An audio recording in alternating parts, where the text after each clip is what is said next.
माझे नाव मोहन संबुलोणकर, आलेगावकर माध्यमिक विद्यालय खडकी पुणे 3। आज आपण इयत्ता 10वी विषय विज्ञान आणि तंत्रज्ञान प्रकरण क्रमांक 9 सामाजिक आरोग्य या प्रकरणाविषयी आज आपण माहिती पाहणार आहोत। या प्रकरणातले 3 ठळक मुद्दे आहेत। त्या 3 ठळक मुद्द्यांच्या अनुषंगाने या प्रकरणावरती आपण आज अभ्यास करणार आहोत। पहिला मुद्दा आहे सामाजिक आरोग्य, दुसरा मुद्दा आहे सामाजिक आरोग्य धोक्यात आणणारे घटक, तिसरा मुद्दा ताणतणाव व्यवस्थापन।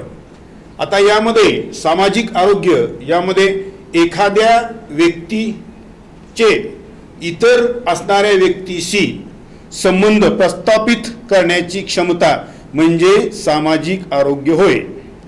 यामध्ये सामाजिक परिस्थितीनुसार समाजातील इतर असणाऱ्या लोकांशी अनुकूलन असं वर्तन करणं म्हणजे सामाजिक आरोग्य होय। यामध्ये सामाजिक आरोग्यामध्ये व्यक्तिमत्वातील रुबाबदारपणा, इतरांशी असणारा स्नेहभाव, इतरांप्रती असणारी सद्भावना, इतरांना असणाऱ्या मदतीमध्ये स्वतःचा सहभाग वाढवणारी कृती ही खऱ्या अर्थानं सामाजिक आरोग्याची खरी ओळख आपल्याला मानावी लागेल। यामध्ये अनेक प्रकारच्या मुद्द्यांचा समावेश होतो। यामध्ये सामाजिक आरोग्यावर परिणाम करणारे घटक आहेत। हे विविध प्रकारचे घटक असतात। तर या घटकांच्या मध्ये अन्न, वस्त्र, निवारा, औषधोपचार ह्या ज्या मूलभूत मानवाच्या गरजा आहेत, या मूलभूत गरजा ह्या प्रत्येकाला मिळणं आवश्यक आहे। त्यानंतर दुसरा आहे मुद्दा तो म्हणजे निवासाचे ठिकाण। त्यानंतर तिसरा आहे शिक्षण व नोकरीसाठी मिळणाऱ्या संधी। चौथा मुद्दा आहे परिवहन सुविधा। पाचवा मुद्दा आहे सामाजिक सुरक्षितता। सहावा मुद्दा आहे शिक्षण। सातवा आहे समाजाकडून मिळणारी वागणूक। आठवा मुद्दा आहे मैदाने। नववा आहे उद्याने। दहावा मुद्दा आहे पाणी। 11वा आहे स्वच्छतागृह। 12वा आर्थिक स्तर आणि 3रा राजकीय वातावरण। आता हे जे सगळे मुद्दे आपण पाहिले आहेत की सामाजिक आरोग्य धोक्यात आणणारे घटक, तर यामध्ये सामाजिक आरोग्य यावरती संपूर्ण आपलं अवलंबून असतं।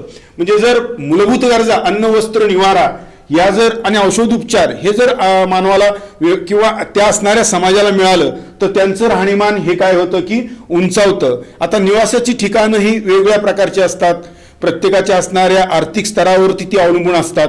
परंतु सामाजिक दृष्ट्या ही प्रत्येकाला जर चांगल्या प्रकारची मिळाली तर निश्चितच या असणाऱ्या घटकांच्या वरती आपल्याला अनेक प्रकारच्या समाजामध्ये एक चांगल्या प्रकारचा संदेश किंवा एक सामाजिक वातावरण सलोखा राखण्यासाठी खूप महत्त्वाचे आपल्याला पाहायला मिळतात। त्यानंतर शिक्षण आणि नोकरीसाठी मिळणाऱ्या संधी। आता या ठिकाणी शासनाने अनेक प्रकारची वर्गवारी केलेली आहे शिक्षणामध्ये, नोकरीसाठी। नोकरीमध्ये ज्यावेळेस नोकरी आपण लावतो किंवा ज्या वेळेला तो नोकरीसाठी अर्ज करतो त्या ठिकाणी अनेक प्रकारच्या असणारी वर्गवारी केलेली आहे, म्हणजे सर्वांना समान संधी मिळावी आणि त्याचा उपयोग आपल्याला असणाऱ्या सामाजिक आरोग्यासाठी, उत्तम राहण्यासाठी खूप महत्त्वाचा आपल्याला फायदा होत असतो। परिवहन सुविधा। आता या परिवहन सुविधामध्ये समजा आपण आपल्या घरापासून निघालेलो आहोत शाळेमध्ये यायला, जर लवकरात लवकर जर आपल्याला बसेस मिळाल्या, काही मिनिटाच्या अंतराने जर बसेस मिळाल्या तर आपण वेळेत पोहोचू शकतो, एका ठिकाणाहून दुसऱ्या ठिकाणी सहजरित्या जाऊ शकतो। आणि ही सुविधा उपलब्ध झाल्यामुळे वेळ, खर्च, पैसा या असणाऱ्या सुविधांचा आपल्याला काय होतो की उपयोग होत असतो। त्यानंतर पाचवा आहे सामाजिक सुरक्षितता, म्हणजे प्रत्येकाचे सलोख्याचे संबंध, असणाऱ्या जाती धर्मांचा तेढ नसणं हे सुद्धा सामाजिक सुरक्षिततेसाठी खूप महत्त्वाची भावना यामध्ये रुजली जाते। शिक्षण हा प्रत्येकाला मिळण्याचा अधिकार आहे आणि त्या असणाऱ्या शिक्षणाच्या माध्यमातून त्याची उन्नती तर होते, तो एक सजग नागरिक होतो आणि हे खूप देशासाठी, त्याच्या कुटुंबासाठी खूप महत्त्वाची भूमिका हे शिक्षण काय करतं की बजावत असतो।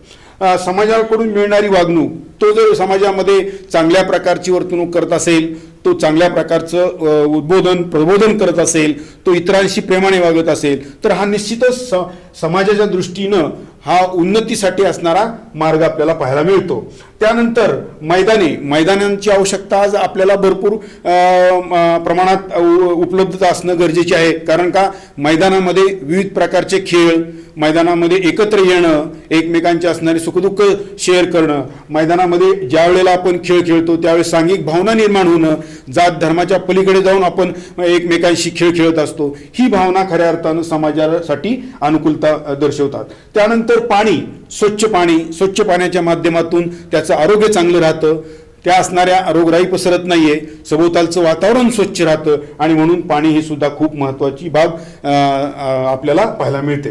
त्यानंतर स्वच्छतागृहांची जर स्वच्छता व्यवस्था असेल, अनेक प्रकारच्या म्हणजे अनेक स्वच्छतागृह उपलब्ध असतील तर त्या ठिकाणी वातावरण सुद्धा समाजाच्या दृष्टीने खूप चांगलं राहत असतं. आता आर्थिक स्तर हा प्रत्येकाच्या असणाऱ्या शिक्षणावरती असेल, व्यापारावरती असेल, त्याच्या असणाऱ्या जो दिवसभरामध्ये उदरनिर्वाहासाठी जी साधनं वापरत असेल त्याच्यातून आर्थिक स्तर काय होतो की प्रत्येकाचा हा भिन्न स्वरूपामध्ये आपल्याला पाहायला मिळतो. आणि आर्थिक स्तर उंचावण्यासाठी शिक्षण ही फार महत्त्वाची गरज आहे. त्यानंतर समाजामध्ये एकमेकांशी गोडी गुलाबीने राहणं हा सुद्धा समाजाच्या दृष्टीनं महत्त्वाचा घटक आपल्याला पाहायला मिळतो. आता राजकीय वातावरणामध्ये जर आपण पाहत असेल तर राजकीय वातावरण जरी असेल तरीही त्यामध्ये सांघिक भावना, ज्या त्यावेळेस ज्या त्या असणाऱ्या गोष्टी झाल्या की तिथल्या तिथं असणारा द्वेष मत्सर सोडून देणं आणि पुन्हा एक मित्रत्वाचे संबंध ठेवणं हे असणाऱ्या सामाजिक आरोग्यासाठी खूप महत्त्वाच्या या असणाऱ्या बाबी आहेत आपल्याला. आता त्यानंतर दुसरा जो आपला मुद्दा आहे सामाजिक आरोग्य धोक्यात आणणारे घटक आहे. सामाजिक आरोग्य धोक्यात आणणारे घटक आहेत. तर यामध्ये पहिला आहे मुद्दा मानसिक ताणतणाव. तर मानसिक ताणतणाव हा विविध प्रकारे माणसाच्या जीवनामध्ये येत असतो. मानसिक ताणतणावामध्ये अनेक प्रकारचे पैलू आपल्याला पाहायला मिळतात.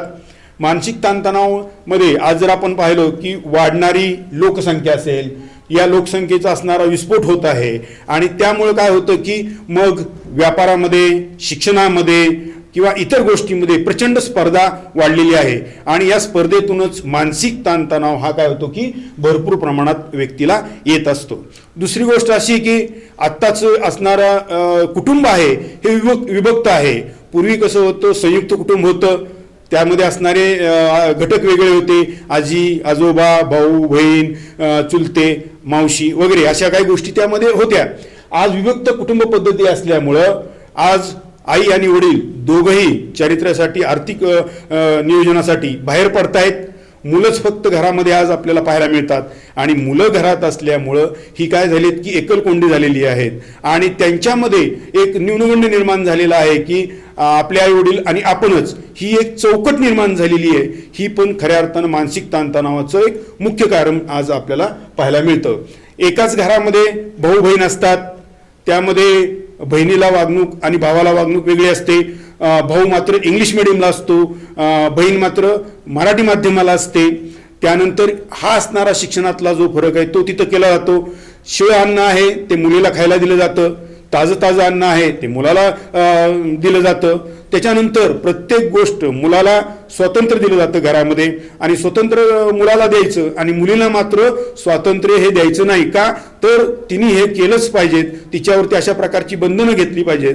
मग आज आपण 21व्या शतकात पाहतोय की पुरुष आणि स्त्री ही समानता आहे. या समानतेमध्ये आज आपण भेदभाव आजही न कळत या असणाऱ्या घरामध्ये, कुटुंबामध्ये आपल्याला पाहायला मिळतो आणि हे एक खऱ्या अर्थानं मानसिक ताणतणावाचं कारण आहे. दुसरं आहे की किशोरवयीन मुली आहेत, त्या कॉलेजला जातात, घरातून बाहेर पडतात. त्यानंतर त्या घरातून बाहेर पडत असताना अनेक असणाऱ्या प्रसंगांना त्यांना तोंड द्यावं लागतं. विनयभंगासारखे प्रकार असतील, छेडछाडीसारखे प्रकार असतील, याच्यातूनही मानसिक ताणतणाव उद्भवू शकतो.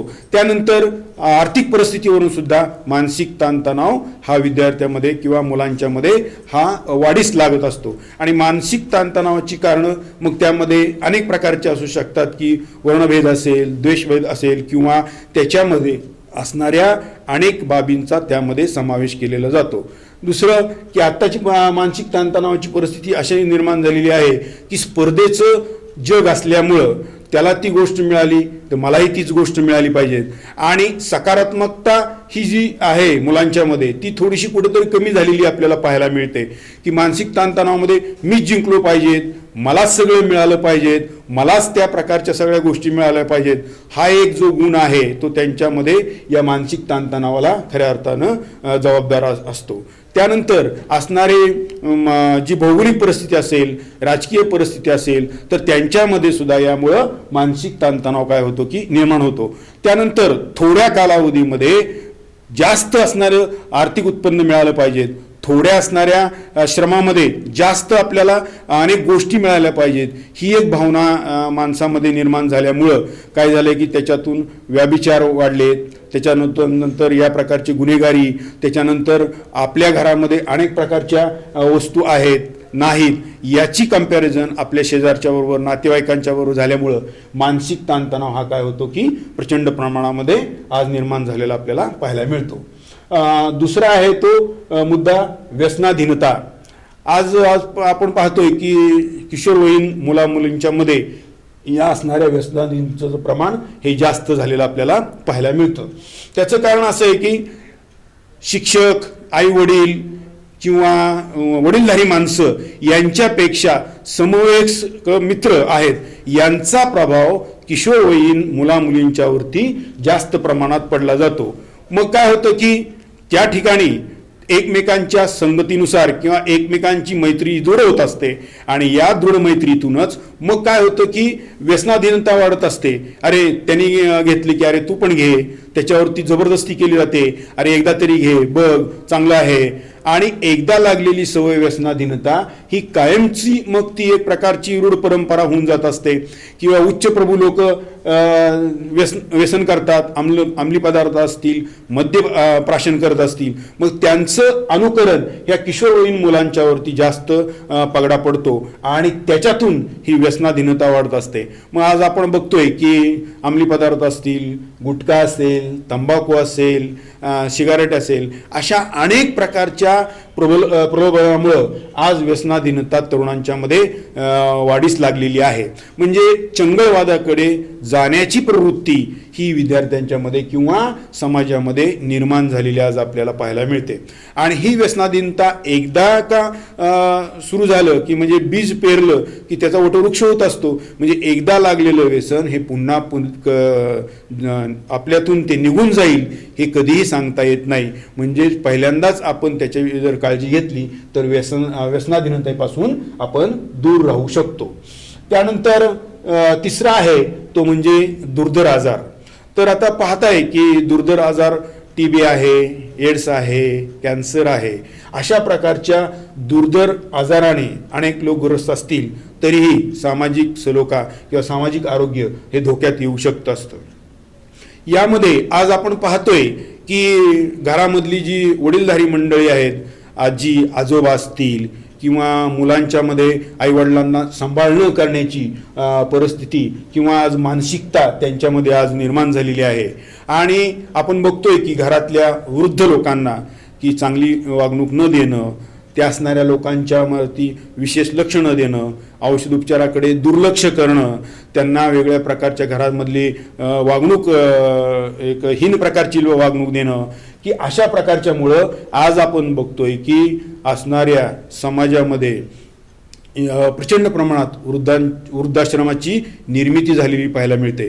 आणि वृद्धाश्रमाची निर्मिती यामुळेच झालेली आहे की ही जी लोक आहेत, वडीलधारी मंडळी, ही आजच्या असणाऱ्या कुटुंबाला नको आहेत. आणि त्याच्यातून काय झालंय की अशा असणाऱ्या मानसिकतेचा दुर्धर आजारांच्या सारखाच हा एक आजार आज फोफावताना दिसतोय. आणि म्हणून वृद्धाश्रमाची असणारी संख्या दिवसेंदिवस ही काय केली की वाढत जात आहे. आणि त्यानंतर या असणाऱ्या दुर्धर आजारांच्यावरती औषधोपचार करणं, वेळेत त्यांचा असणारा इलाज करणं हे खूप महत्त्वाची गोष्ट आहे. बरेचसे आजार आहेत की जर लवकर निदान झालं आणि लवकर औषधोपचार जर घेतले गेले तर हे सुद्धा आजार बरे होऊ शकतात किंवा ते कंट्रोलमध्ये राहू शकतात. चौथा मुद्दा आहे प्रसार माध्यमे व अत्याधुनिक तंत्रज्ञानाचा अतिवापर. आता प्रसार माध्यमांच्या मध्ये जर आपण पाहायला गेलं तर TV आहे, मोबाईल आहे, व्हॉट्सअप आहे, त्याच्यानंतर अनेक प्रकारचे प्रसारमाध्यमं आज आपल्याला समाजामध्ये पाहायला मिळतात आणि ही असणारी प्रसारमाध्यमे ही अनेक प्रकारच्या असणाऱ्या प्रसारमाध्यमांचा जर वापर योग्य आणि कामापुरता केला तर नक्कीच आपल्याला चांगल्या प्रकारचं यश किंवा अभ्यासामध्ये असेल, इतर जगाची माहिती असेल तर प्रसारमाध्यमांच्याद्वारे आपल्याला चांगल्या प्रकारे मिळू शकते.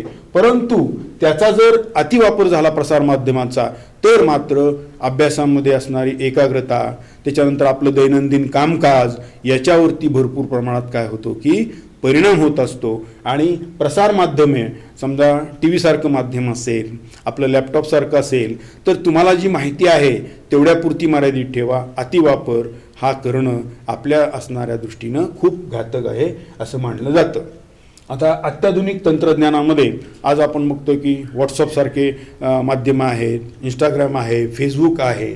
तर या असणाऱ्या बाबतीमध्ये आपल्याला अत्याधुनिक तंत्रज्ञान हे खऱ्या अर्थानं शैक्षणिकदृष्ट्या खूप महत्त्वाची बाब मानली जाते.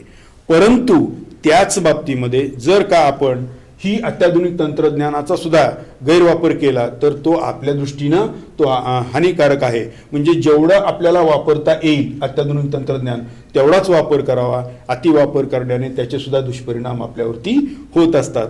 मग जर अतिवापर जर आपण या प्रसारमाध्यमांचा किंवा आधुनिक तंत्रज्ञानाचा केला तर आपल्या शरीरावरती, आपल्या मानसिकतेवरती सुद्धा खूप परिणाम करत असतात. जर आपण मोबाईलमधून जी पडणारी जी प्रारणे आहेत ती खूप आपल्याला घातक आहेत. की यासाठी घातक आहेत की त्यामुळं आपली एकाग्रता नाहीशी होते आहे. मेंदूच्या अनेक प्रकारचे आजार व्यक्तीला जडत आहेत. त्याचा अतिवापर केल्यामुळं एक मानसिकता तो स्वमग्नामध्ये जात आहे आणि स्वमग्नामध्ये गेल्यामुळं अनेक प्रकारचे त्याला काय होत आहेत की तो एकलकोंडा होतोय की इतर मित्रांशी बोलावं, नातेवाईकांशी बोलावं. हा असणारा जो संवाद आहे तो या आधुनिक तंत्रज्ञानामुळं, प्रसारमाध्यमामुळं असणाऱ्या विद्यार्थ्यांच्यामध्ये, समाजामध्ये हा खूप कमी झालेला आहे. एकाच घरात 4-4 मोबाईल असतात. प्रत्येकजण मोबाईलवरती असतो. त्याचा अतिवापर जर झाला तर आई वडील, मुलगा यांचा सुद्धा संवाद या ठिकाणी कमी होऊ लागलेला आहे. आणि अतिवापर केल्यामुळं याचा परिणाम शरीरावरती होतोय आणि पर्यायानं हा समाजाला अत्यंत एक वेगळ्या प्रकारचा संदेश जातोय की माणूस स्वमग्न झाल्यामुळं इतरांशी कमी बोलणं, इतरांच्यामध्ये सण किंवा इतर असणारे कार्यक्रम असतील त्यापासून तो दूर जातोय. तो फक्त त्या आणि त्याच प्रकरणामध्ये तो गुंतला जातो. आणि आज मोबाईलमुळं इतक्या प्रकारचं आणि इंटरनेटमुळं इतक्या सुविधा झाल्यात की संपूर्ण माहिती त्यांना घरात बसल्या बसल्या आपल्याला मिळते. आणि त्यामुळं काय झालं आहे की संवादाचा हा एकमेकांचा जो बंध आहे तो या ठिकाणी तुटलेला आपल्याला पाहायला मिळतो. मानसिक आजाराने ग्रस्त असल्याची लक्षणे आज आपण बघतोय की मानसिक आरोग्य हे खऱ्या अर्थानं सगळ्यात महत्त्वाचं आरोग्य आहे. म्हणजे शारीरिक आरोग्य, मानसिक आरोग्य ही दोघांचीही संतुलन असल्याशिवाय आज ती व्यक्ती परिपूर्ण व्यक्तिमत्व होऊ शकत नाहीये. आज आपण पाहिलं की मानसिक आजाराने ग्रस्त आहेत का तर मोबाईलचा अतिवापर, तो आणि मोबाईल म्हणजे जीवन, इतरांशी संवाद नाहीये. जग माझं फक्त माझे आई वडील आणि माझा मोबाईल एवढ्यापुरतंच मर्यादित आज आपल्याला पाहायला मिळतं. आता मानसिक आरोग्याचं एक प्रमुख लक्षण असतं की तो स्वमग्नामध्ये असतो. त्याला इतरांचा कुठल्याही प्रकारचा विचार नसतो, समाजाशी काही घेणं देणं नसतं. आज आपण बघतोय की एखादा रस्त्यावरती अपघात झालेला आहे तर लोक काय करतायत की त्या असणाऱ्या अपघातग्रस्त व्यक्तीला मदत करण्याऐवजी त्याची सेल्फी काढतायत आणि सेल्फी काढून हे फोटो आपल्या व्हॉट्सअप वरती व्हिडिओद्वारे इतरांना काय करतायत की ते सर्क्युलेट करतायत. म्हणजे त्या व्यक्तीला मदत करण्याऐवजी त्या व्यक्तीच्या असणाऱ्या दुःखावरती आणखीन फुंकर घालण्याचं काम करणं म्हणजेच हे मानसिक आजाराचं लक्षण आहे. त्याच्यानंतर सेल्फी काढणं हा एक अतिवापर या गोष्टीचा झाल्यामुळं मानसिक आजाराचं ते एक प्रमुख लक्षण आहे. कोणत्याही गोष्टीची सेल्फी काढणं, मग रेल्वेत बसताना बाहेर आपलं शरीर काढणं आणि सेल्फी काढणं, समुद्रकिनारी गेलात, उंच ठिकाणी गेलेला आहात तर त्या ठिकाणी सेल्फी काढणं हे एक प्रकारचं मानसिक आजाराचंच ते एक लक्षण आहे. आणि अति सेल्फी काढणं याच्यामुळं या प्रकारचे मानसिक आजारांना जास्त प्रोत्साहन आपल्याला पाहायला मिळतं. त्यानंतर 6वा आहे सायबर गुन्हे. तर सायबर गुन्ह्यांच्या मध्ये आपण आज दररोज पाहतोय की ATM आपला आहे, ATM मध्ये गेल्यानंतर आपलं असणारे कार्ड टाकल्यानंतर जो पिन क्रमांक आहे तो ATM मध्ये गेल्यानंतर तो जर इतरांनी पाहिला किंवा तो इतरांना कळाला तर आपल्याला असणारे पैसे दुसरा कोणी काढून घेऊ शकतो. इंटरनेटच्या माध्यमातून आपण एकमेकांचे असणारे पैसे आहेत ते एका खात्यातून दुसऱ्या खात्यात ट्रान्सफर करत असताना किंवा आपला असणारा पिन जर त्या लोकांना कळाला तर आज कितीतरी सायबर गुन्हे घडतायत की असणाऱ्या अकाउंटमधनं पैसे ते काढले जातात. म्हणजे आपला पिन नंबर आहे तो व्यवस्थित ठेवणं गरजेचं आहे. आपल्या मोबाईलवरती अनेक प्रकारचे दिवसात मेसेज येत आहेत की तुमचा पॅन कार्ड, आधार कार्ड नंबर मला पाहिजेत आणि हे जर आपण जर त्यांना सांगितला तरीही इंटरनेटच्या माध्यमातून आपल्या असणाऱ्या खात्यातले पैसे सुद्धा ते काय होत आहेत की जात आहेत आणि ही सायबर गुन्ह्यातलीच ती एक प्रकारची गुन्हे आहेत. आता सायबर गुन्ह्यामध्ये सुद्धा तर या प्रकारामध्ये म्हणजे एक झालं ATMचं उदाहरण, परंतु त्याच्यामध्ये अनेक प्रकारचे आपण काय करतोय की वेगवेगळ्या प्रकारचे ईमेल करतो, त्याच्यानंतर फेसबुक अकाउंट आहे, तर या डेबिट कार्ड, क्रेडिट कार्ड आहे. जर आपण एकमेकाला व्हॉट्सअपच्या द्वारे संदेश पाठवण्याची जलद प्रक्रिया आहे, हे करत असताना कदाचित नकळत आपला email ID, debit card, credit card यांचे नंबर त्या व्यक्तीपर्यंत जाऊ शकतात आणि आपल्या असणारे प्रोफाईल्स किंवा आपली असणारी जी माहिती आहे ती त्यांच्यापर्यंत जाऊ शकते. आणि आज आपण बघतो की सायबर गुन्हे घडत आहेत की या असणाऱ्या अकाउंटमधून या व्यक्तीचे एवढे पैसे गेले. तर ही सायबर गुन्हे अनेक प्रकारचे घडत आहेत आणि हे कारण म्हणजे आपण असणारी आपली वैयक्तिक माहिती कोणत्याही व्यक्तीला कधीही द्यायची नाही. जर आपली ही असणारी गोपनीय माहिती इतरांच्या पर्यंत गेली तर आपलं आर्थिक नुकसान होऊ शकतं. अनेक प्रकारच्या आता इंटरनेटद्वारे त्याच्यात काय केलं जातं की फेसबुकचं खोटं अकाउंट उघडलं जातं. फेसबुकच्या माध्यमातून फेक अकाउंट उघडल्यानंतर किंवा डुप्लिकेट अकाउंट ते उघडल्यानंतर त्याच्यामध्ये काय केलं जातं की त्या व्यक्तीची ती खोटी माहिती असते सगळी आणि मग त्या माध्यमातून अश्लील संदेश पाठवणं, वेगळ्या प्रकारच्या धमकीचे फोन येणं किंवा वेगळ्या प्रकारच्या प्रलोभन दाखवणं, अशा अनेक प्रकारचे गुन्हे घडतात आणि हे सायबर गुन्ह्यांच्यामध्ये येत असतं. आज आपण बघतोय की ऑनलाईन खरेदी करण्याचा आपण ॲमेझॉनवरनं प्रयत्न करत असतो. तिथं दाखवली जाणारी वस्तू ही चांगली असते, परंतु कदाचित प्रत्यक्षात येणारी वस्तू ही मात्र वेगळ्या प्रकारची आपल्यापर्यंत पोहोचते आणि तिथंही आपल्याकडे फसवणूक होऊ शकते. आणि म्हणून यापासून सावध राहण्यासाठी प्रत्येक गोष्टीसाठी आपली गोपनीय माहिती ही आपल्याजवळच राहणं महत्त्वाची आहे, हे यातून आपल्याला पाहायचं आहे. त्यानंतर 7वा मुद्दा आहे माहिती तंत्रज्ञान कायदा 2000 मध्ये अस्तित्वात आला. तर आता मग माहिती आणि तंत्रज्ञान हा कायदा का अस्तित्वात आला, तर बऱ्याच वेळेला काय झालं की एखाद्या व्यक्तीने लिखित लिहिलेलं जे काही संभाषण असेल किंवा लेखन असेल किंवा त्याच्यामध्ये वेगवेगळ्या प्रकारच्या संगीताच्या CD तयार केल्या असेल, सॉफ्टवेअर केलं असेल, तर या सॉफ्टवेअरच्या माध्यमातून त्या गोष्टी आहेत या हॅक केल्या जातात, चोरून घेतल्या जातात आणि त्यानंतर त्यांच्यामध्ये या प्रकारची असणारी माहिती आपल्याकडे घेतली जाते आणि ती माहिती प्रसारित केली जाते आणि यालाच पायरेसी असं म्हटलेलं आहे. आणि हा माहिती तंत्रज्ञान कायदा 2000 मध्ये तो अस्तित्वात आला आणि त्याला 3 वर्ष कैद आणि 50,000 दंड अशा प्रकारची शिक्षा यामध्ये सुद्धा आपल्याला पाहायला मिळते. आपल्याला आता तिसरा मुद्दा आहे आपला ताणतणाव व्यवस्थापन आणि याच्या अनुषंगाने येणारे मुद्दे आता आपण या ठिकाणी एक चर्चा करणार आहोत. तर ताणतणाव व्यवस्थापन म्हणजे या गोष्टी आपल्याला त्या ताणतणाव या शब्दामध्येच आपल्याला पाहायला मिळतात. तर आजकाल या धकाधकीच्या जीवनामध्ये अनेक प्रकारचे ताणतणाव हे येतच असतात. भौगोलिक परिस्थिती असेल, सामाजिक असेल, तर या मानवाच्या प्रत्येक कृतीमध्ये कुठे ना कुठेतरी प्रत्येक गोष्ट मनासारखी झाली नाही किंवा एखादी गोष्ट आपल्याला ती करता येत नाही, याच्यातून ताणतणाव काय होतात की नेहमी प्रचंड प्रमाणात वाढत असतात. आता यामध्ये ताणतणाव कमी करण्याचे काही उपाय आहेत. तर यामध्ये ताणतणाव कमी करण्यासाठी भरपूर प्रमाणात आज आपल्याला उपाय आपल्याकडे उपलब्ध आहेत. पहिला आहे म्हणजे आपण बघतो की हास्य मंडळाची स्थापना केली जाते. आपण सकाळी बागेमध्ये जर गेलो तर अनेक प्रकारचे वृद्ध लोक, मध्यमवय स्त्रिया ह्या काय होतात की त्या ठिकाणी एकत्र येतात आणि त्या ठिकाणी एकत्र आल्यानंतर एकमेकांची सुखदुःख एकमेकांना काय करतात, बोलून दाखवतात. त्यानंतर एकमेकांना वेगळ्या प्रकारची मदत करण्याचा प्रयत्न करतात आणि हास्य मंडळामध्ये सर्व असणाऱ्या वयोगटातील लोक काय केलेले असतात की सामील झालेले आपल्याला पाहायला मिळतात. मग आता या हास्य मंडळाचा प्रमुख उद्देश आहे की हसायचं तर आहे, हसण्याच्या अनेक प्रकारामुळं आपल्याला शरीराला अनेक प्रकारचे चांगले फायदे होतात हे आपण पाहणारच आहोत.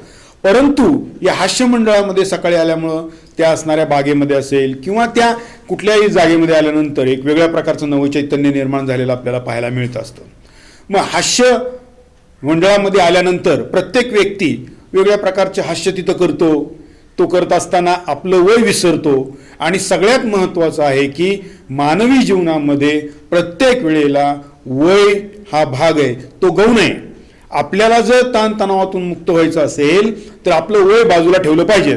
मी आता 60 वर्षाचा आहे, मग 20 वर्षाच्या मुलाबरोबर मी कसं काय हसू, त्याच्याबरोबर कशी टाळी देऊ, त्याच्याबरोबर माझं दुःख कसं सांगू, माझे अनुभव त्याला कसे सांगूयात, शेअर करू, मी त्याच्याबरोबर बॅट बॉल खेळू शकतो का नाही ना. या गोष्टी ज्या आहेत आपल्यातल्या न्यूनगंड, हा जर आपण कमी केला तर आपण नेहमी कोणत्याही वयाच्या व्यक्तीबरोबर, समवयस्क असू द्यात, लहान असू द्यात, मोठा असू द्यात, त्याच्याबरोबर आज आपण काय करू शकतो की शेअर करू शकतो.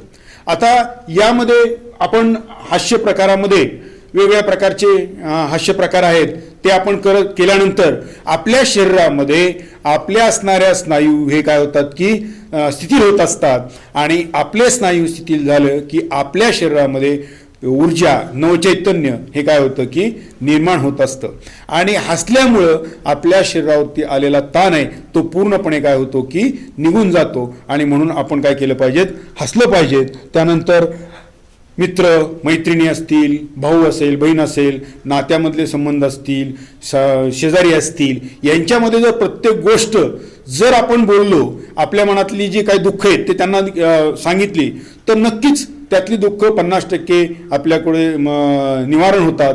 काही आहेत त्याच्यावरती उपाय सुचतात. आपण संवाद साधल्याशिवाय, आपलं मन व्यक्त केल्याशिवाय आपल्यामध्ये असणारा ताणतणाव कधीही कमी होणार नाही. ताणतणाव कमी करण्यासाठी सर्व प्रकारचे जाती धर्म भेदभाव हे जर आपण सोडून दिले तरच आपला ताणतणाव कमी होऊ शकतो. आपले ॲटिट्यूड जर आपण बाजूला ठेवले तर नक्कीच माणूस या ताणतणावापासून काय होतो की मुक्त होत असतो.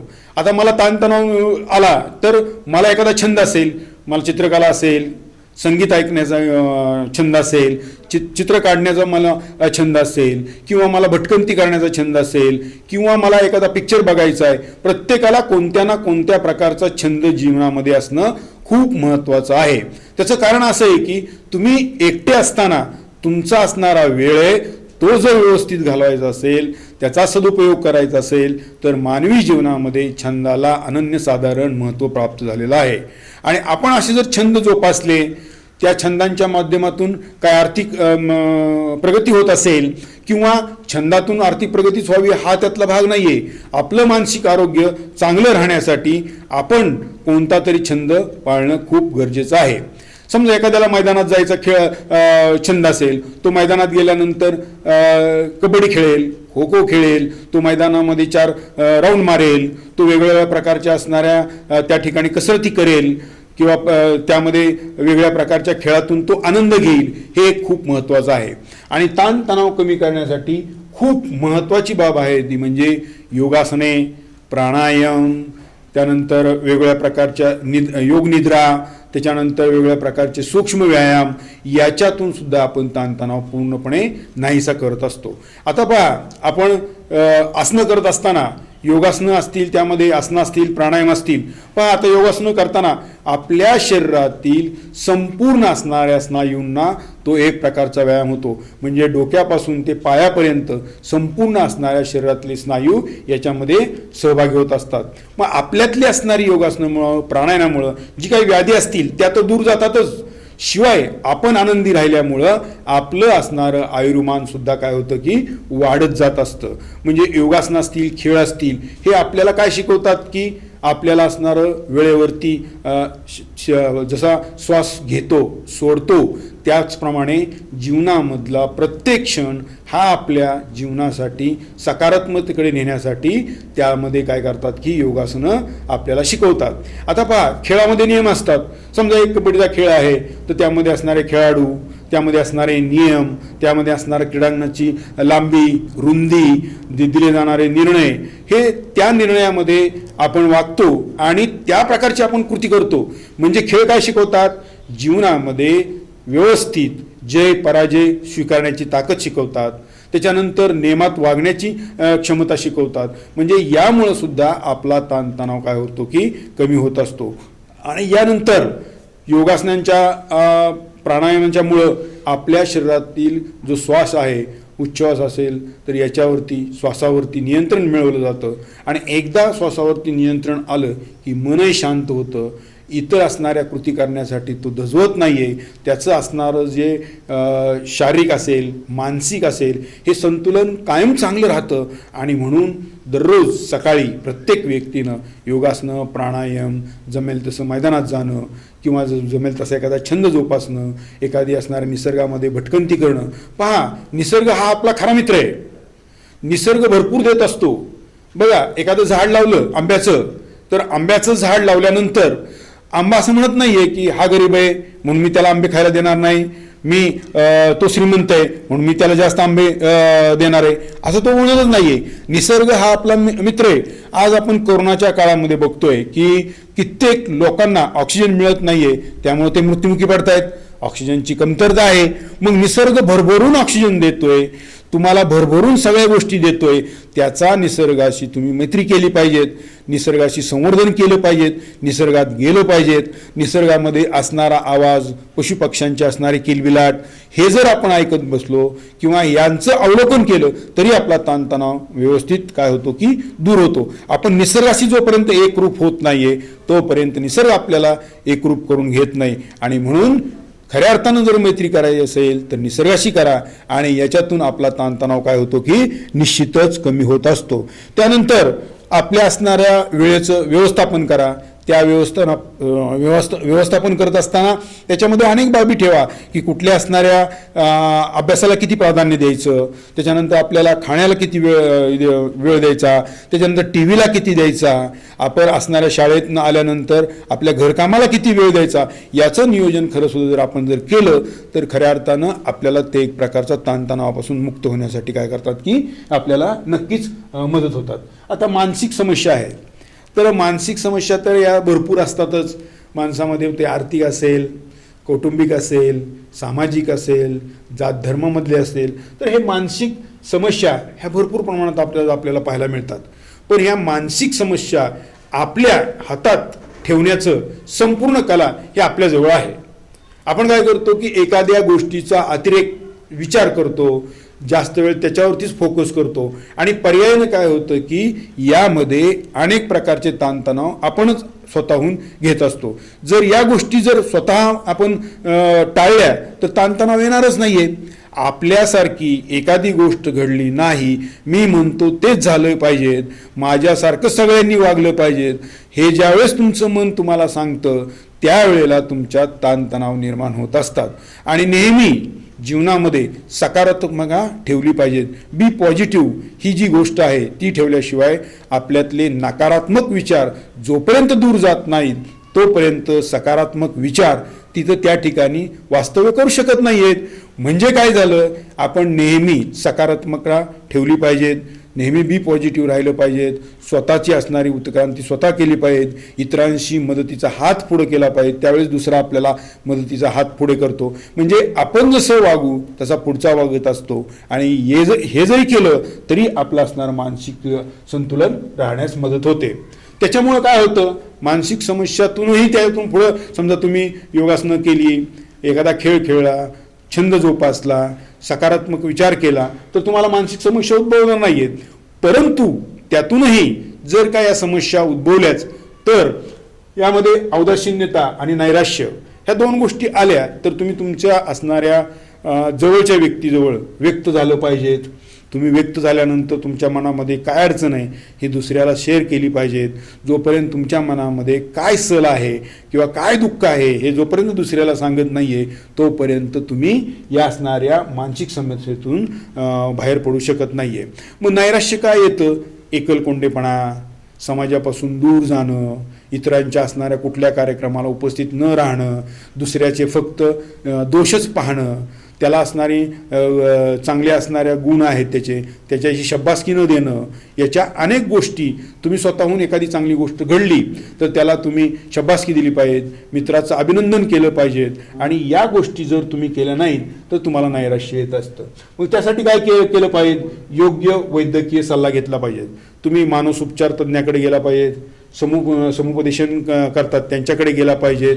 तर यांच्यामधून अनेक प्रकारचे असणारे समुपदेशन किंवा योग्य वैद्यकीय सल्ला घेतला तर निश्चितच आपण मानसिक समस्येतून काय होतो की दूर होऊ शकतो.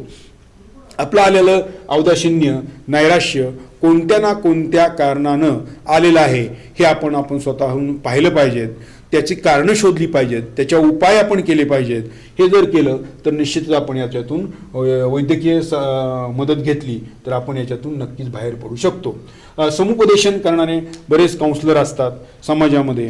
तर आपण नेहमी आपल्यापेक्षा जो गरीब आहे, आपल्यापेक्षा अनेक गोष्टी ज्याकडे नाही, समजा एखादा आपल्याकडे कान, डोळे, नाक, हात, पाय सगळं व्यवस्थित दिलेलं आहे, पण एखादा अपंग असतो, त्याला बघा त्याला पायच नसतात, मग त्याच्यापेक्षा आपण किती दुःखी म्हणजे आपण त्याच्यापेक्षा किती सुखी आहोत, तो किती दुःखी आहे, या प्रकारची तुलना ज्यावेळेस आपण करतो की आपल्याला परमेश्वराने सगळं दिलेलं आहे, त्याला तर पाय पण दिला नाहीये, तो दुःखी नाहीये, मग आपण का दुःखी व्हायचं, हा खऱ्या अर्थानं आपण त्या गोष्टीकडे पाहिलं पाहिजेत. म्हणजे सकारात्मक उपदेश जर आपण पाहिलं तर या गोष्टी आपल्याला नक्कीच याच्यातून आपण बाहेर पडू शकतो. मानसोपचार तज्ज्ञांचा यामध्ये आपण सल्ला घेतला पाहिजे. या सल्ल्यांच्यामध्ये अनेक प्रकारच्या असणाऱ्या गोष्टी असतात की मानसोपचार तुमच्याकडे कोणत्या प्रकारचं तुम्हाला ताण येतो आहे, त्या ताणातून तुम्ही कसं बाहेर पडलं पाहिजेत याचं ते संपूर्ण काय करतात, मार्गदर्शन करतात. योग्य प्रकारे तुम्हाला औषधोपचार देत असतात आणि तुम्ही लवकरच या मानसिक आजारातून काय होतात की बरे होण्यास पात्र होत असतात. मग अशा वेळेला मानसिक आरोग्य सगळी जी मार्ग आहेत तरी यशस्वी होण्यासाठी आपण आपल्या परीनं योग्य पद्धतीनं जर स्वतःच्या मनावरती ताबा ठेवला तर या गोष्टी होणारच नाही आहेत. म्हणजे सगळ्यात गोष्ट अशी आहे की आपलं मन आहे ते जर आपल्या ताब्यात असेल तर या मानसिक समस्या कधीच उद्भवणार नाहीयेत. आणि आपण नेहमी हसत खेळत राहणं, इतरांच्या बरोबर संवाद साधणं, आपण इतरांच्या सुखदुःखात सहभागी होणं, हे जरी केलं तरी बऱ्याच गोष्टी या मानसिक समस्येपासून आपण काय होतो की दूर होऊ शकतो. त्यानंतर आपला आहे चौथा मुद्दा आहे अशासकीय संघटनांची मदत. आता यामध्ये सुद्धा अशासकीय संघटना आहेत ह्या खूप प्रकारे काय करतात की आपल्याला मदत करत असतात. ज्या NGO असतात त्या बऱ्याचशा गोष्टी यामध्ये काय करतात की सहभाग घेतात, आपल्याला त्या वेगवेगळ्या प्रकारचं मार्गदर्शन करत असतात. आणि या मदत करणाऱ्या संघटना आज महाराष्ट्रामध्ये किंवा देशामध्ये ह्या चांगल्या प्रकारचं कार्य करतात. या असणाऱ्या अशासकीय संघटना आणि शासन मिळून एक वेगळ्या प्रकारचा असणारा प्रोग्राम किंवा कार्यक्रम हा आखत असतात प्रत्येक वेळेला. आणि त्याच्यातून अनेक असणाऱ्या समाजासाठी चांगल्या घडणाऱ्या घटना ह्या याच्यातून आपल्याला चांगल्या रिझल्ट्स त्याच्यातून मिळत असतात. यामध्ये मदत करणाऱ्या संघटना आहेत त्यामधली पहिली जी आहे की तंबाखू विरुद्ध संयुक्त चळवळ. आता आपण बघतोय की प्रत्येक शाळेमध्ये तंबाखू मुक्त शाळा आपण शपथ घेतलेली, आपल्या शाळेंच्यामध्ये आपण वेगवेगळ्या प्रकारची भित्तिपत्रकं लावलेली आहेत, वेगवेगळ्या प्रकारच्या आपण घोषणा दिलेल्या आहेत. शाळेमध्ये आपण परिसरामध्ये प्रभात फेरी काढलेली की तंबाखू विरुद्ध मोहीम शासनाने सुद्धा खूप राबवलेली आहे. ते तंबाखू यामुळं हा कॅन्सरसारखा दुर्धर आजार होत असतो. मग त्यामध्ये त्या सिगारेटमध्ये असेल, पानांच्यामध्ये असणारी तंबाखू असेल, प्रत्यक्षात खाणारी तंबाखू असेल, याच्यामध्ये एक निकोटीन नावाचा रासायनिक द्रव्य असतो आणि त्यामुळं हा असणारा कॅन्सर काय होतो की त्या व्यक्तीला प्रस्थापित होत असतो. आणि हे नको आहे आपल्याला.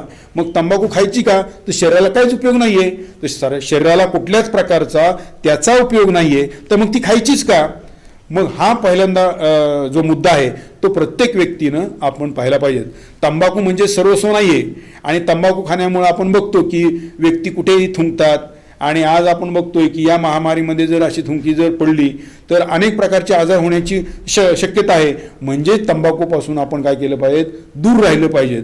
आणि तुम्हाला टी व्हीवरती जाहिराती दाखवली जाते की तंबाखू सिगारेट हे कुठल्याही प्रकारचं सेवन करू नका, तर यामध्ये तुमच्या आरोग्यास धोका आहे हे वारंवार टी व्हीवरती सांगितलं जातं, शाळेतही सांगितलं जातं, समाजामध्येही सांगितलं पाहिजे. तुम्ही तुमच्या घरामध्ये जर तुमचे आई वडील तंबाखू खात असतील तर तुम्ही त्यांना खाऊ नका, त्याच्यामुळे कॅन्सर होतो हे त्यांना परावृत्त करण्याची जबाबदारी सुद्धा तुमची आमची आहे. आणि म्हणून तंबाखूपासून आपण सर्वांनी मुक्त राहिलं पाहिजे की जेणेकरून त्यापासून असणारा शरीराला घातक कुठल्याही प्रकारचा आजार होता कामा नये आणि आपण त्यापासून सुरक्षित राहू. म्हणून तंबाखू विरुद्ध मोहीम ही संयुक्त चळवळ आता WHO आणि टाटा ट्रस्टनी आणि जवळजवळ 50 ते 60 अशा विविध NGOनी त्याच्यात सहभाग घेऊन तंबाखू विरुद्ध चळवळ काय केली की यशस्वी केलेली आहे. आणि ही काळाची गरज आहे. आज आपण पाहिलं तर WHO सुद्धा अहवाल जर बघितला तर ह्या तंबाखूच्या वापरामुळं अनेक असणाऱ्या कॅन्सरला लोक बळी पडलेली आहेत. आणि आपल्याला कळत न कळत तो काय करतो की शरीराला आतून पोखरत जातो आणि आपल्याला वाटतं की हे तंबाखू ही साधी गोष्ट आहे, परंतु या असणाऱ्यामुळं एक वेगळ्या प्रकारच्या कॅन्सरसारख्या आजारांना आपल्याला सामोरं जावं लागतं. आणि म्हणून कधीही तंबाखू न खाण्याचा संकल्प जर सगळ्यांनी केला तर तो निश्चितच आपल्या आरोग्याच्या दृष्टीने महत्त्वाचा आहे. दुसरं आहे सलाम मुंबई फाउंडेशन मुंबई. मग आता सलाम मुंबई फाउंडेशन ही असणारी संस्था काय करते तर ती मुंबईमध्ये जास्त कार्यरत आहे. त्यांचं पहिलं प्रमुख कार्य काय आहे की झोपडपट्टीमधली मुलं मुली शोधणं. मग त्या मुलांना शोधलं की त्यांना खेळ, मनोरंजन, इंटरनेटसारख्या माध्यमातून किंवा खेळांच्या माध्यमातून त्यांना एकत्र केलं जातं. आणि एकत्र केल्यानंतर त्यांना काय केलं जातं की शाळेच्या शिक्षण प्रवाहामध्ये आणलं जातं. आणि शिक्षण प्रवाहामध्ये आणल्यानंतर त्यांच्यामध्ये एक वेगळ्या प्रकारची उन्नती आपल्याला पाहायला मिळते. आणि यामध्ये तंबाखूमुक्त अभियान त्यांच्या मार्फत त्या झोपडपट्टीमध्ये त्यांनी राबवलं आणि त्या माध्यमातून बऱ्याच अंशी जवळजवळ तंबाखूमुक्त झोपडपट्ट्या झाल्या जरी नसतील तरीही 75% यश मात्र आलेलं आहे. आणि त्यांनी ही चळवळ चालू केल्यामुळं की या असणाऱ्या व्यसनापासून दूर राहिल्यानंतर आपलं असणारे आर्थिक उन्नती होते, आपल्याला कुठल्या प्रकारचे रोग होत नाही आहेत की किंवा कुठल्याही असणाऱ्या अनिष्ट प्रथेला आपण बळी पडू शकत नाही आहे. अशा गोष्टी याच्यामधून काय होतात की घडत असतात. आणि सलाम मुंबई फाउंडेशन अतिशय चांगल्या प्रकारचं कार्य आज झोपडपट्टीत करते. त्यानंतर त्यांनी महाराष्ट्रामधले जवळजवळ 1400 शाळांच्यामध्ये सुद्धा हा उपक्रम राबवलेला आहे की जे शिक्षणापासून वंचित राहत आहेत त्यांना शिक्षण प्रवाहामध्ये आणणे, तंबाखू विरोध मोहिमेच्या मध्ये सामील करून घेणे की जेणेकरून प्रबोधनात्मक आणि रचनात्मक कार्य ते करण्याचं काम हे सलाम मुंबई फाउंडेशन करत असतात. आणि आता शेवटचा मुद्दा राहिला आपला तो म्हणजे शासनाचे प्रयत्न आणि योजना. आता शासन तर त्यांच्या पद्धतीने काय करतं की कार्य करतच असतं. शासन काय अनेक प्रकारच्या तुम्हाला पोलिसांची यंत्रणा सज्ज आहे, त्याच्यानंतर CID सारखी यंत्रणा सज्ज आहे. आता लहान मुलांचे काही प्रश्न असतील, लहान मुलं समजा आईवडिलांना काही प्रत्यक्षात सांगू शकत नसतील किंवा ते शिक्षकांना काही गोष्टी सांगू शकत नाही तर चाइल्ड हेल्पलाईन नावाची एक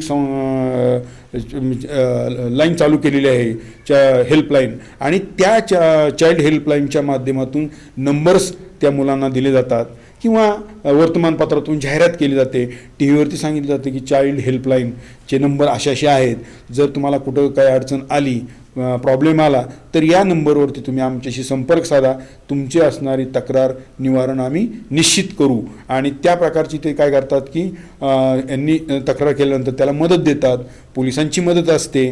म्हणजे शासन या प्रकारचं तर प्रयत्न करतातच आणि या अशा प्रयत्नांच्या माध्यमातून किंवा समुपदेशन केलं जातं त्या मुलांना आणि त्यांचा जो प्रश्न आहे त्या प्रश्नातून त्यांच्या संकटातून त्यांना ते बाहेर काढलं जातं. आणि चाइल्ड हेल्पलाईनच्या माध्यमातून अनेक असणाऱ्या मुलांच्यावरती जे काही अन्याय झाले असतील ते सुद्धा दूर केले जातात. म्हणजे शासन वेगळ्या वेगळ्या प्रकारचे प्रयत्न करत असताना चाइल्ड हेल्पलाईनच्या माध्यमातून सुद्धा अनेक प्रकारच्या गोष्टी काय करतं शासन की तुम्हाला सर्वतोपरी मदत करते. आता तुम्ही पाहत असाल की ब्लू व्हेल नावाचं एक गेम आहे. तर इंटरनेटच्या माध्यमातून देशामध्ये हा रशियामधला जो गेम आहे तर याच्यामध्ये ते काय करतात की सगळं देशातील विद्यार्थी त्यामध्ये समाविष्ट केले जातात आणि ह्या विद्यार्थ्यांच्याकडनं काय केलं जातं की एक 50 कृती करून घेतल्या जातात.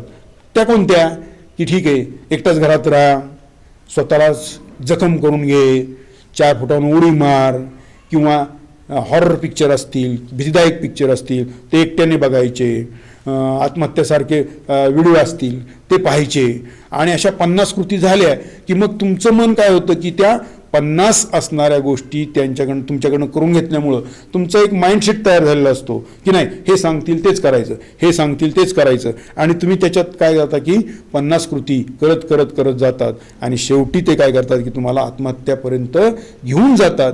तर असे ब्लू व्हेलसारखे असणारे गेम्स आहेत याच्यामध्ये कधीही भाग घेतला नाही पाहिजेत. आपली उन्नती कशात आहे कशात नाही हे आपण आपल्याला स्वतः ठरवलं पाहिजेत आणि त्याच्यातून आपण ही प्रगती केली पाहिजेत.